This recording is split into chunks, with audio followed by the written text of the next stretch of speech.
მოგესალმებით, მადლობა უფალს დღევანდელი დღის შუქებისთვის.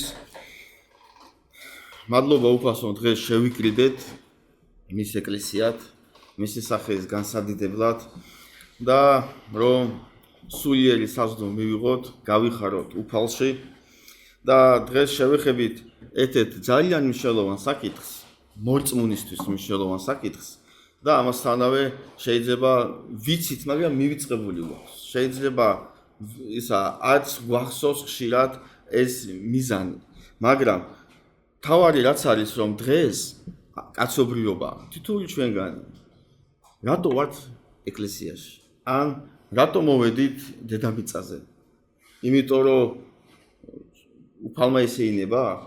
რა თქმა უნდა, კი, უფალმა ინება. მაგრამ ამ ყველაფერს აქვს თავისი მიზანი. დღეს ღვთისმსოფლოში ნებისმიერი ადამიანი მორწმუნე იქნება თუ უწმუნო იქნება გარეთ, ვინც ღვთისმსოფლოში ცხოვრობს, რომ გავაჩეროთ და ვთქვათ, რომ რა მიზანი გაქვს? ყველა იტყვის, რომ ზოგი კაი სამსახური, ზოგი ოჯახის კარგად ყოფნა, ამასთანავე ქრისტიანს რა მიზანი აქვს? დღეს რომ დავსვათ ეს საკითხი. ან ღმერთმა რა მიზნით შექმნა ადამიანი? ჩვენ ამის შემხვდა ერთი პიროვნება, რომელიც ამობს, რომ ადამიანები წამოვიდნენ მაიმუნებისგან. არ იცის. ესეთი წარმოდგენაა, მაგრამ ყველაზე უტყუარი და ყველაზე ზუსტი ინფორმაცია, სადაც შეგვიძლია რომ დავინახოთ, საიდან წამოვიდა შეიქმნა ადამიანი, ეს არის ბიბლია, ეს არის ღვთის სიტყვა, ეს არის სახარება და დაბადების წიგნში ჩვენ ვკითხულობთ, რატო შეიქმნა ადამიანი, ან სად შეიქმნა ადამიანი, ან რატო შეიქმნა ადამიანი. მოდით წავიკითხოთ ძვირფასებო, ეს არის დაბადების პირველი თავი 26-31 მუხლები.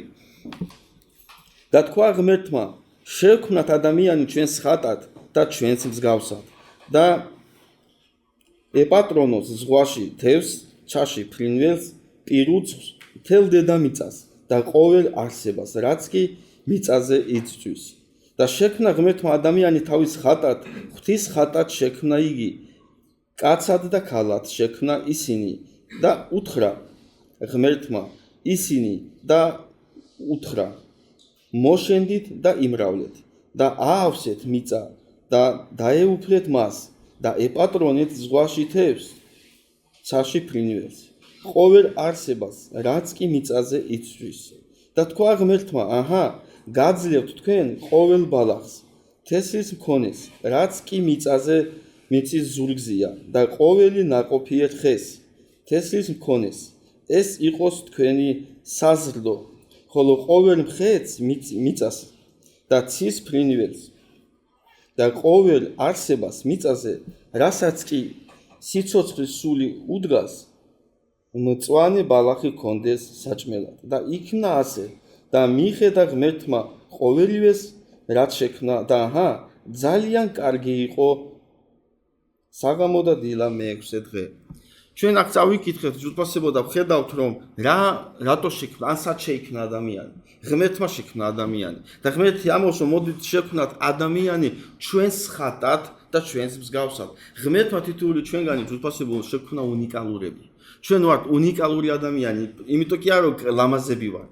იმიტომ კი არა რომ ჩვენ ხელები და ფეხები გვაქვს. იმიტომ რომ ღმერთის ხატად ვართ შექმნილი. ჩვენ ღმერთის მსგავსება ვართ.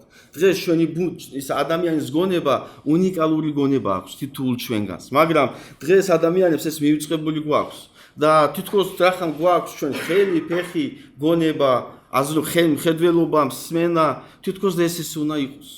პირველ რიგში რაც არის ვიფასებო მნიშვნელოვანი, რომ ღმერთმა ჩვენი შექმნა მიზნისთვის. ადამიანების შექმნა მიზნისთვის. პირველი რაც არის, ღმერთმა შექმნა თითოეული ჩვენგანი თავის ხატად, თავის მსგავსად.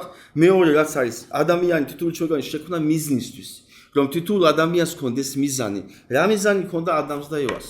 ჩვენ როგორც წავიკითხეთ ამ დაბადების 26-31 მუხლების შათვლით, აქ ვკითხულობთ, რომ უფალი ამბობს, რაც კი შექმნა ღმერთმა, ეს იქნება ფრინველები, ცაში, ზღვაში თევზი თუ დედამიწაზე პირუტყვი და მხეცი, ყველაფერი გადასცა ადამიანს და ევას და უთხრა, იპატრონეთ მათზე, უხელმძღვანელეთ, დაიცავით და მოუარეთ. და ამასთანავე წერია დაბადების მეორე თავის მე-15 მუხლში, და აიყვანა ადამი უფალმა ღმერთმა და დასვა ედემის ბაღში მის დასამუშავებლად და დასაცავად. მიზანი რომ ადამიანს დაემუშავებინა ის რაც ღმერთმა შექმნა და დაეცვა. დღეს ჩვენ ვიცავთ ყველაფერს რაც კი არსებობს ჩვენს გარშემო, შეიძლება იყოს ჩვენი ოჯახის წევრები, შეიძლება იყოს ჩვენი შვილები, შვილიშვილები, შეიძლება ჩვენი თავებსაც ვიცავთ რაღაც საფრთხისგან, მაგრამ რამდენად ვიცავთ იმას, რაც ღმერთმა ჩაგვაბარა, რაც ღმერთმა გადმოგცა, რაც ღმერთმა გითხრა რომ მოუვარე. ჩვენი თვალი რასაც ხედავს გარშემო, ეს იქნება ბუნება, ეს იქნება ადამიანები, როგორ უვლით მას? ჩვენ როგორ უვლით ღვთის ხატად შექმნილ ადამიანს? როგორი განწყობა გვაქვს მის მიმართ? დღესაც არის საინტერესო და მნიშვნელოვანი თვითფასებო ჩვენ არ უვლით ერთმანეთს ისე როგორც უნდა უვლიდით. არ უმთხილდებით ისე ერთმანეთს როგორც უნდა უფრთხილდებოდეთ. არადა ნებისმიერი ადამიანი ღვთის ხატად არის შექმნილი. დღეს ჩვენ მოწმუნეები ვართ, მადლობა უფალს ამისთვის. მაგრამ არიან ადამიანები, ვინც ღმერთს არ იცნობენ, ვინც ღვთისმსოფლში ცხოვრობენ, ვინც ღვთისმსოფლის ცხოვრობენ. ღმერთს ისინი უყვარს. უფალი იესო მათთვისაც გაეკრა ჯვარზე. მაგრამ ჩვენ შეიძლება ჩვენ შევხედოთ ქედმაღლურად და მაღლურ, იმიტომ რომ მე მოწმუნე ვარ, ეს უწმუნოა. იმისთვისაც მოყვდა უფალი. დღეს ისმება კითხვა, რომ დღეს მოწმუნეების, ქრისტიანებისთვის, 21 საუკუნის ეკლესიის წევრებისთვის რა მიზანია? საიდან მოვდივართ ჩვენ? რატო ვართ ეკლესიაში? რატო მოვედით დღეს აქ? ან რა მიზნით მოვედით? რამდენად გუფიქრია ამაზე? ან შეიძლება წელები მოვდივართ ეკლესიაში, შეიძლება 20, 5, 10 წელი დავდივართ ეკლესიაში, მაგრამ რა მიზნით დავდივართ? რომ დაგვინახოთ რომ მოწმუნე ვარ? რატო შექმნა, როგორც წავიკითხეთ, რომ ღმერთმა შექმნა ადამი და ევა თავის ხატად მსგავსად, პირველი რაც იყო, რომ შექმნა თავის ხატად მსგავსად, მეორე რაც იყო მიზანი, რომ ჩააბარა, რომ ღმერთმა რაც შექმნა მათზე ეზრუნათ, ეპატებისა და ისა დაეცვათ და მესამე ურთიერთობისთვის. ღმერთმა ადამი და ევა შექმნა ურთიერთობებისთვის. დღეს ჩვენ გვაქვს ურთიერთობები ადამიანებთან. გვაქვს ურთიერთობები იგეთ ხალხთან, რომელიც ჩვენი ნათესავები არიან, ჩვენი მეგობრები არიან, ჩვენი მეზობლები არიან, მაგრამ ისმება კითხვა, როგორ ურთიერთობა გვაქვს ღმერთთან? როგორ ურთიერთობთ მასთან? თვეში ერთხელ, კვირაში ერთხელ? წარმოვიდგინოთ უფასებო, რომ ჩვენს ოჯახის წევრებს მეუღლე იქნება თუ შვილი იქნება, რომ თვეში ერთხელ გავესაუბროთ. ან კვირაში ერთხელ 1 საათი დავუთმოთ. როგორ ურთიერთობა გვექნება ჩვენ იმ ოჯახის წევრთან? რა თქმა უნდა, ბზარი გაჩნდება. რა თქმა უნდა, კითხვები გაჩნდება, რომ რატო არ ვსაუბრობ ჩემთან? რა მიზანია ეს? რამე ხო არ გეწყინა? მაგრამ არ ვფიქრობთ, როცა ჩვენ ძვირფასებო უამრავი დრო ვატარებთ ჭუთისოფლში და ღმერთს არ უთმობთ. არადა ქრისტიანებად ვიწოდებით, არადა მოწმუნეები ვართ. მაგრამ ძვირფასებო ძალიან მნიშვნელოვანი არის ის, რომ ჩვენ ღმერთმა შექმნა უნიკალური გარეგნობით, უნიკალური გონებით, უნიკალური შეხედულებებით და ჩვენ დღეს ვამბობთ, რომ მე ესეთი ნიჭიერი ვარ. თუ ვართ, მადლობა უფალს. თუ გვაქვს ხელები, ფეხები, გონება, აზროვნება, ხედვა, მადლობა უფალს. იმიტომ კი არა ჩვენ კარგები ვართ და ჩვენ დავიმსახურებთ. არა, უფალმა ინება. და ერთ-ერთი ადგილი არის ყველაზე საინტერესო ფსალმუნი, 128 ფსალმუნი, ძალიან საინტერესო ფსალმუნია, მაგრამ ამ ფსალმუნის 13-14 მუხლებში ძალიან დიდებული სიტყვები წერია, რომელიც ჩვენ გვაფიქრებს, რომ სანამ ჩვენ დავიბადებოდით, სანამ ჩვენ მოვიდოდით დედამიწაზე, უფალმა ჩვენზე იზრუნა. მოდით წავიკითხოთ, რადგან შენ დამბადე თილკმელნი ჩემნი, შენ გამომძერწე დედის წიაღში, გადიდებ, რადგან საოცრებით შემქმენი. საკვირველია საქმენი შენი, კარგად ვიცი ეს მე. დიდებული მუხლია და როცა ამ მუხლებს ვკითხულობ პირადად, მე მთელი გული იწყებს ფეთქვას. რატო? იმიტომ რომ ღმერთმა შექმნა მე, იმიტომ კი არა რომ ესე უნდა ყოფილიყო, ღმერთმა ესე ინება და როგორ შექმნა? რადგან შენ დამბადე თილკმელნი ჩემნი, შენ გამომძერწე დედის წიაღში. ჩვენ სანამ დავიბადებოდით ღმერთმა უკვე იცოდა და ფიქრობდა როგორები ვიქნებოდით რა ბუნება გვექნებოდა რა შეხედულებები გვექნებოდა რა გარეგნობა გვექნებოდა მაგრამ აქ რომ მე-14 მუხში ვკითხულობ გადიდებ რადგან საოცრებით შემქმენი დღეს უამრავი ლოცვითი საკითხებია უფალო მომეცი ჯანმრთელობა უფალო მომეცი ფინანსები მომეცი ურთიერთობები მომეცი კაი ოჯახი კაი მეორე ნახევარი მაგრამ რამდენად ვადიდებთ უფალს იმისთვის რომ უბრალოდ იმისთვის რომ შექმნა საოცრებით შექმნა რამდენად მივდივართ ლოცვით ღმერთთან იმით და მადლიერებით რომ უფალო დიდება შენ სახელს რომ შემქმენი შენს ხატად და შენ მსგავსად ადამიანები და მოწმეები ამას მივიწყეთ და ვამბობთ რახან ვარ დედამიწაზე რახან მოვედი დედამიწაზე ესე უნდა იყოს არა ზურფასო და ამას მოყვება ყველაზე დიდი მიზანი და ეს მიზანი არის ღმერთთან ურთიერთობა დღეს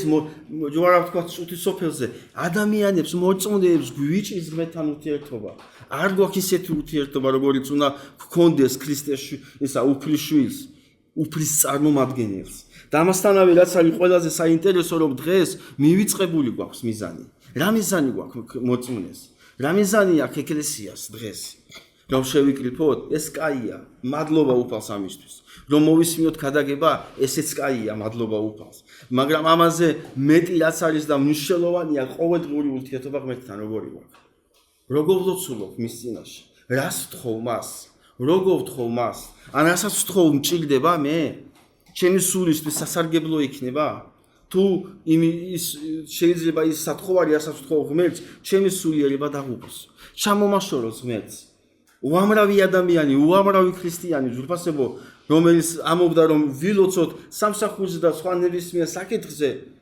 ვლოცულობდა ეკლესია ღმერთმა მისცა მაგრამ დაკარგეს სულიერება დღეს ჩვენ გვერდით აღარ არიან ეკლესიაში აღარ დადიან მაგრამ როცა ვიკითხებით რა არის მიზეზი აბა რა ვქნა სამსახურიდან არ მიშვება აბა რა ვქნა დრო არ მაქვს ესე იგი ისმება კითხვა ადამიანი ფიქრობს რომ იპოვოს სამსახური მაგრამ არ იფიქრობს იმაზე რომ მისი სულიერება იყოს შენარჩუნებული შემოქმედი ღმერთის წინაშე და შეიძლება თქვა რატომ ჭირდება ეს იმიტომ რომ ღვთისხათად ავარ შექმნილი იმიტომ რომ ჩვენ უფალმა შექმნა მიზნისთვის და ამასთანავე ძვირფასებო წერია ერთ-ერთი ადგილი არის ძველ აღთქმაში იერემიას წიგნის პირველი თავის მე-5 მუხში ძალიან დიდებული სიტყვები მოდით წავიკითხოთ ეს არის სანამ გამომსახავდი მუცელში მე გიცნობდი შენ და სანამ გამოხვიდოდი საშოდან მე გაგწმინდე შენ ხალხების წინასწარმეტყველად ეს მიმართავს იერემია წინასწარმეტყველს ანუ იერემია წინასწარმეტყველი ღმერთმა როგორც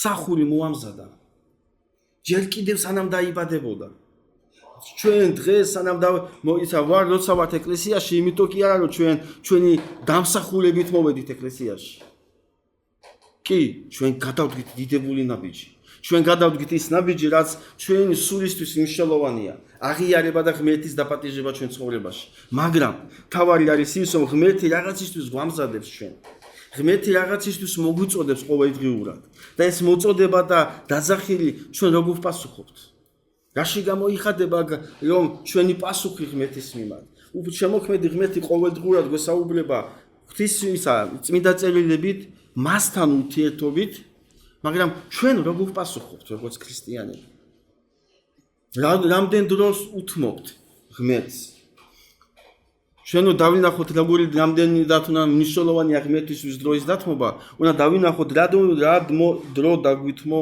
ღმერთმა იოანეს 3:16-ში წერია ახალ აღთქმაში ძვირფასებო იქამდე შეიყვარა ღმერთმა ჭუქლის სოფელი რომ მისსა ერთად შობილიძე რატო ვინც მას იწმუნებს არ დაიღუპოს არამედ კონდეს საუკუნო სიცოცხლე ჩვენ ღმერთმა დაგვითმო დრო და ჩვენ რო ყველაფერი რო ცოტა ხანი გადავდოთ შემოქმედი ღმერთი განკაცდა ხორცში მოვიდა უფალი იესო ქრისტე ძე ღვთისა რატო იმიტომ რომ ჩვენ შევეძინეთ იმიტომ რომ ჩვენ გამოვესყიდეთ ცოდვისგან და მან დედამიწაზე გაატარა 33 წელიწადნახევარი 33 წელიწადნახევარი ისა დათმო ხილულად რომ ჩვენ შევრიგებული ვიყავით ღმერთთან მაგრამ დღეს ადამიანები ვამბობთ მე დღეს ღმერთ შეურიგდი მე დღეს ღმერთ მივიღე და ეს საკმარისია და მადლობა უფალს საკმარისია იმისთვის რომ ღმერთი გავიცანით მაგრამ არ არის საკმარისი იმისთვის რომ ყოველდღიური ურთიერთობა ისა კონდეს ღმერთთან. და ერთ-ერთი მნიშვნელოვანი რა არის ვიფასებო რომ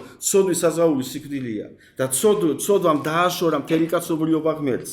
შემოქმედი ღმერთი უფალი იესო ქრისტე მოვიდა დედამიწაზე, მოვიდა ცოდვილი დედამიწაზე, მიიღო ადამიანის ბუნება. რატო?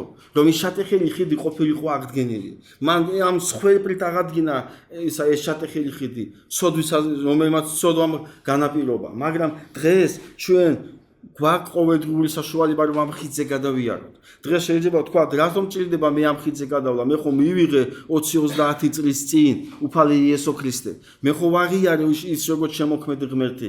მე ხო დავუპატიჟე ის ჩემ ცხოვრებაში. კი, დიდება უფალს და მადლობა ღმერთს ამისთვის.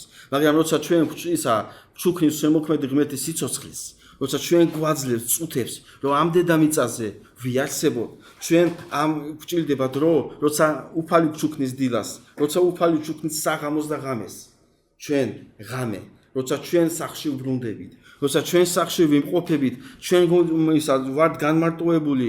რამდენად ფიქრობთ იმაზე, რომ დღეს რომ მოვიდეს უფალი, ან მე გადავიდი ამ ქვეყნიდან, იმ ხიდზე გადავალ, რაც იესო ქრისტემ აღადგინა? ყოველდღიური საღამო არის ისეთი, რომ ამ ხიდზე გადავიარო მე, რაც იესო ქრისტემ აღადგინა. იმიტომ რომ დღეს მოწმენები ვივიწყებთ იმას, რაც მნიშვნელოვანია, ყოველდღიური ბრძოლა, ყოველდღიური ურთიერთობა ღმერთთან, ყოველდღიური მადლიერება ღმერთისთვის იმისთვის, რაც გვაქვს. დღეს შეიძლება ვთქვათ, რომ საქართველო არ არის მდიდარი ქვეყანა. საქართველოში უამრავი განჭირვებული ხალხი ცხოვრობს. ვინც აქ ვიმყოფებით, ჩვენ არა ვართ მდიდრები. ჩვენს გაჭირვებაში ვცხოვრობთ. მაგრამ რაც გვაქვს, რაც გვაბადია, ეს იქნება საზრდო ფიზიკური, ეს იქნება სამოსი, ეს იქნება სახლი, ეს იქნება მანქანა, რაც კი არ უნდა გქონდეს დედამიწაზე, რაც კი არ მოგადმოგცა ღმერთმა, ვმადლობთ ამისთვის უფალს. მადლიერები ვართ იმისთვის. როცა ინდივიდუალური კითხვა დავსვათ, ყველა ვიტყვით, კი, რა თქმა უნდა, მადლიერები ვართ. მაგრამ როგორ გამოვხატავთ ამას? რაში გამოვხატავთ ამას? უფლის მიმართ მადლიერება რაში გამოიხატება? უფალო, მადლობა რომ მომეცი? მადლობა რომ მე ეს კურთხევა აამოქმედე ჩემზე? მაგით გამოიხატება? საქმე რა არის? როგორია მადლიერების თვალსაჩინოება? და დღეს ზუსტად ყველაზე მტკივნეული რაც არის, ვიფასებო, რომ ეკლესიას შეიძლება ქონდეს დაკარგული მიზანი. რა მიზნისკენ უნდა ვიარო? დღეს 21 საუკუნის ეკლესიები და მოწმეები შეიძლება იყოს ფორმალური, როგორც წინა სიტყვაში იყო წარმოთქმული, რომ ადამიანი შეიძლება ფორმალურად მოვიდეს, ფორმალურად წავიდეს, ფორმალურად მოისმინოს, ფორმალურად ილოცოს ლამაზი სიტყვებით, მაგრამ რა ხდება გულში, რა ხდება გონებაში, რა ხდება პირად ცხოვრებაში? როგორია ცხოვრება პირადი? როგორია ჩვენი ურთიერთობა ღმერთთან? იმიტომ რომ ღმერთი ჩვენ ყოველ დღე, როცა გვჩუქნის სიცოცხლეს, გველოდება რომ გვიმართავთ. როცა გავახელთ თვალებს, გველოდება რომ რას მოიმოქმედებთ, მადლიერება შევწირავთ თუ ჩვენ ყოველდღიურ საზრუნავს დაუბრუნდებით. ღმერთი ყოველდღიური გვაკვირდება რომ დღეში ყოველდღიური ცხოვრების დაბრკოლებებზე რამდენად მიმართავთ მას. როგორ მიმართავთ მას? უფალო, გამიფუჭდა მანქანა და ღმერთო, რატო? ან ჯანმრთელობა ან გავცივდი და რაღაცა ჯანმრთელობითი პრობლემა მაქვს და ღმერთო, რატო? ყოველ პრობლემაში როგორ მიმართავთ ღმერთს? ნამდვილი მოწმენის მიმართვა არის ძვირფასებო, რაც კი შეიძლება განსასწრელი დაიშვას ცხოვრებაში, რაც კი შეიძლება ტკივილი მოვიდეს ადამიანის ცხოვრებაში, მოწმენე უნდა იყოს მზად იმისთვის, რომ დიდება უფალო ამისთვის. მადლობა რომ გამომიგზავნე, მადლობა რომ მე გავდივარ ამ ცეცხლს, იმიტომ რომ ცეცხლის გარეშე ვერ გამოისახება ჩვენი ცოცხალი ურთიერთობა ღმერთთან, ცოცხალი რწმენა, იმიტომ რომ წმენის შედეგად წმენას მოყვება გამოცდა. დღეს ადამიანები ვამბობთ, გვაქვს რწმენა. კი, მადლობა უფალს ამისთვის. დღეს ვამბობთ, რომ ჩვენ გვწამს უფალი იესო ქრისტე და დიდება უფალს ამისთვის. მაგრამ პროცესში და გამოცდაში როგორ გამოიხატება? ვენდობით ბოლომდე იმ ტკივილს ვიღებთ. ამის ერთ-ერთი პიროვნებას ჰქონდა საუბარი და ამბობს, რომ ღმერთი რომც არსებობდეს, არ მჭირდება. და როცა დავუსვი კითხვა, რატო? იმიტომ რომ ჩემი შვილი დაიღუპა. და თუ ღმერთი მოსიყვარულია, რატო დაიღუპა? რატო გადაიყვანა? და როცა დავუსვი კითხვა, როგორ გარდაიცვალა ეს პიროვნება? რით გარდაიცვალა ეს პიროვნება? და მან თქვა, რომ ნარკოტიკით. ისება კითხვა, ის პიროვნება არ იცნობდა ღმერთს. ამ პიროვნებას ჰქონდა საშუალება, რომ ღმერთი მიეგო. იმიტომ რომ მე პირადად ამ პიროვნებასთან მქონდა ურთიერთობა. პირადად მე სახარებაც ამახ ნაშუქარი, მაგრამ ამობს არ მინდა. მაგრამ როცა ხდება ტკივილი, როცა ეშვება განსასწრელი, ადამიანი ამობს რატო? ღმერთი ხომ სიყვარულია. მაგრამ ადამიანი თავის ცხოვრების მანძილზე ხშირად შეგნებულად ვამობთ უარს ღმერთზე. დღეს შეიძლება ჩვენ ვიყოთ ეკლესიაში, მოვდიოდეთ, ვესწრებოდეთ ღვთისმსახურებას ხილულად, მაგრამ სულიერად ჩვენს გულებსა, ჩვენს გონებაში ღმერთზე უარს ვამობდით. იმიტომ რომ ვერ დავემორჩილოთ ისე, რაც ღმერთი გვეუბნება. არ გავაკეთოთ ის, რაზეც ღმერთი მოგვიწოდებს. ეს ღმერთის ურჩევა აქვს ვიფასებო. და დღეს ჩვენი მიზანი რა არის? დაბადების შიგში კითხულობთ, რომ ღმერთის მიზანი რა იყო, როცა შექმნა ადამი და ევა? რომ ის რაც ღმერთმა შექმნა 5 დღის მანძილზე ჩაიბარებინა და გადაეცა, რომ ეზრუნათ და მოევლოთ. დღეს ჩვენ უფალმა ჩაგვაბარა რა? ან ვინ? ერთმანეთი. რომ ერთმანეთზე ვიზრუნოთ, რომ ერთმანეთზე ვილოცოთ, რომ ერთმანეთს მოვიკიდოთ სიყვარულით. როგორ უფრთხილდებით? როგორ უფრთხილდებით უფლის სამწყსოს? ტიმოთეს ისა პავლე მოციქული ტიმოთეს წერს, რომ გაუფრთხილდი სამწყსოს. ტიმოთე იყო ახალგაზრდა მსახური, მაგრამ დღეს ჩვენ გვჭირდება ძვირფასება, რომ ჩვენ არა მარტო მსახური და ხუცესი უფრთხილდებოდეს ეკლესიას და სამწყსოს. ნებისმიერი მოწმუნე, რომელიც ეკლესიის წევრია, ვალდებულია შემოქმედებით ღმერთის წინაშე, რომ ვიზრუნოთ ერთმანეთზე, ვილოცოთ ერთმანეთზე, გვერდში დაუდგეთ ერთმანეთს. ერთი კვირა, ორი კვირა არ მოვიდა ერთი მოწმუნე დაანძმა ეკლესიაში, რამდენად მოვიკითხავთ მას, რამდენად მივართ მასთან და რამდენად ვილოცებთ მასზე. იმიტომ რომ პირველი საუკუნის ეკლესიები და პირველი საუკუნის მოწმუნეები ამაზე იდგნენ. ლოცვას ჰქონდა დიდებული სასწაულები. ერთ-ერთი სასწაული არის ვიფასებო, როცა პეტრე მოციქული შეიპყრეს ქრისტეს სიტყვის გამო და ის იყო საპყრობილეში, ეკლესია ლოცულობდა. და იქ მოხდა სასწაული, რომ გამოეცხადა უფლის ანგელოზი და გამოიყვანა. ქრისტისა სახურმა ეკლესიის წევრმა კი არ გამოიყვანა. ჯარისკაცის მცველმა კი არ გამოიყვანა. თვით უფლის ანგელოზი მოვიდა და გამოიყვანა. რატო? იმიტომ რომ ლოცვა იყო შესმენილი. დღეს ჩვენი ლოცვა შესმენილია? რამდენჯერ ვლოცულობთ მოწმუნეები? რამდენი წლებია შეიძლება ეს საკითხს ვევედრებოდეთ ღმერთს? მაგრამ როგორ? რა გულით და რა მიზნით? და ძვირფასებო მე მინდა გვახსოვდეს ერთ-ერთი მნიშვნელოვანი რაც არის ყველა ადამიანისთვის, მოწმუნის გულის ხომ, ვინც ეკლესიაში დადის და ვინც ეკლესიის წევრი არის, უფალი გვიცნობს ჩვენ. ვიცნობ და მანამდე სანამ ჩვენ შავისახებოდით. ვიცნობ და მანამდე სანამ ჩვენ დავიბადებოდით დედამიწაზე. მაგრამ მე მინდა დავსვა კითხვა დღეს აქ, რომ ჩვენ როგორ ვიცნობთ? ჩვენ გონებაში როგორ წარმოისახება შემოქმედი ღმერთი? ჩვენ ყოველ დღურ ცხოვრებაში, ჩვენს გულებში როგორია შემოქმედი ღმერთი? ღმერთი გვიცნობს, მაგრამ შეიძლება ადამიანი იყოს ერქვას ქრისტიანი და მოწმუნე, მაგრამ ცალსახად იცნობდეს. იგივე რომ ღმერთი არსებობს და ღმერთი არის. მაგრამ რა მიზანი აქვს ჩემ ყოფნას დედამიწაზე, ან ჩემ ყოფნას ეკლესიაში, ან ჩემ ყოფნას იქ სადაც ვარ, ამაზე მოწმუნეები ხშირად სამწუხაროდ ამას არ ვფიქრობ. და მე მინდა ძვირფასებო ვიფიქროთ იმაზე, რომ დღეს ჩვენ უბრალოდ არ ვართ აქ. არიან რამდენიმე ეკლესიის წევრები, რომლებიც დღეს არ არიან აქ. მაგრამ დღეს ჩვენ აქ ვართ. შეიძლება არის დღეს ვართ იგეთი ეკლესიის წევრები დღეს ეკლესიაში და მადლობა ღმერთს იმისთვის, რომ გუშინ ან გუშინჭინ არ ქონდა იმის საშუალება, რომ დღეს ყოფილიყავით აქ. ან შეიძლება ქონდა დაბკოლება იგეთი, რომ დღეს არ მოვსულიყავით ეკლესიაში, მაგრამ დღეს ჩვენ აქ ვართ. იმიტომ კი არა, რომ ჩვენ კაი მოვაგვარეთ ეს საკითხი და ჩვენ გავაკეთეთ ეს, არა. უფალმა შეგვიწყო ხელი. უფალმა გვაკურთხა, რომ დღეს აქ ყოფილიყავით. და მე მინდა ძვირფასებო ჩემი ეს სიტყვა დღეს დავასრულო იმით, რომ ვიფიქროთ, რომ ჩვენი ცხოვრება, როცა გავართ ეკლესიიდან, როცა დაუბრუნდებით ყოველდღიურ ცხოვრებას, ჩვენ არსებობას ქრისტეში რა მიზანი აქვს? მარტო ის, რომ მივიდეთ იქ, სადაც უფალი გველოდება? სადაც უფალი მოგვიწოდებს, თუ იმ ადგილამდე კიდევ უამრავი ადამიანი მივიყვანოთ. თუ იმ ადგილამდე ის უამრავ ადამიანს დავანახოთ ის გზა და გისურვებთ ამაში წარმატებას. გაკუთხოთ უფალმა, მოგცეს ძალა თვითფასებო, რომ ის დაბკოლებები და ის ტკივილი რაც შეიძლება შეიქმნას ისა წუთის სოფელში, თუნდაც მაშინ როცა აქედან გავალთ. გვახსოვდეს ვინ ვართ. გვახსოვდეს როგორ შექმნა ღმერთმა და გვახსოვდეს რისთვის შექმნა ღმერთმა. უფალმა დაგლოცოს და გვაკურთხოს. ამინ.